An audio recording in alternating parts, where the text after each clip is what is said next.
Hello ពុកម៉ែបងប្អូនទាំងអស់គ្នានឹងហើយថ្ងៃនេះយើងមកសិក្សារៀនសូត្រខ្លះពីការដូរឈ្មោះ page Facebook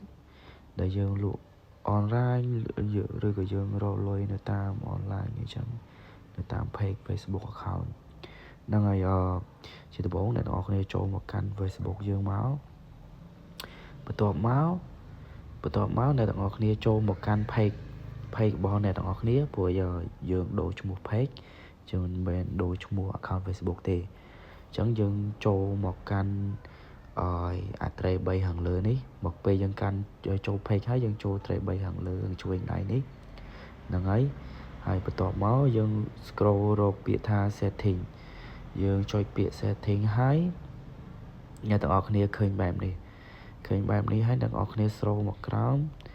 យើងឃើញពាក្យថានេះ page setup យើងចុចពីលើ page setup ហ្នឹងមកហើយបន្ទាប់មកអ្នកទាំងអស់គ្នានឹងឃើញ name ខាងលើនេះយើងចុចពីលើ name ហ្នឹងមកហើយកន្លែងនេះដោយសារតាខ្ញុំទៅតែដូរឈ្មោះFacebook page របស់ខ្ញុំអញ្ចឹងណាអញ្ចឹងខ្ញុំមិនអាចដូរបានទៀតទេបន្ទាប់ពី60ថ្ងៃអញ្ចឹងអ្នកទាំងអស់គ្នា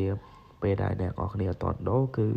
វានឹង load space អ្នកទាំងអស់គ្នាចង់ដាក់អីក៏បានដែរគឺតាមចំណង់ចំណូលចិត្តរបស់អ្នកទាំងអស់គ្នាហ្នឹងហើយទៅពេលយើងដាក់ឈ្មោះហើយយើងចុច renew change ខាងក្រោមនេះតែកន្លែងខ្ញុំឃើញនៅសារដែលខ្ញុំដូរហើយអញ្ចឹងគឺវាអត់ load ហើយទេអញ្ចឹងការដូរឈ្មោះ page វានឹងកំណត់ប្រហែលជា3ថ្ងៃគឺបានវា load ឈ្មោះថ្មីឲ្យអូខេហ្នឹងហើយការដូរឈ្មោះ page របស់យើងគឺមានតែប៉ុណ្្នឹងទេនៅក្នុងឆ្នាំ2026គឺស្រួលតែមិនចាំមាន password Facebook ក៏បានដែរគឺយើងគ្រាន់តែមាន page ហ្នឹងគឺគ្រប់គ្រាន់ហើយអញ្ចឹង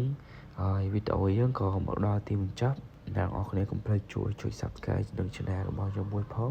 ហ្នឹងហើយសូមអរគុណអ្នកនរគ្នា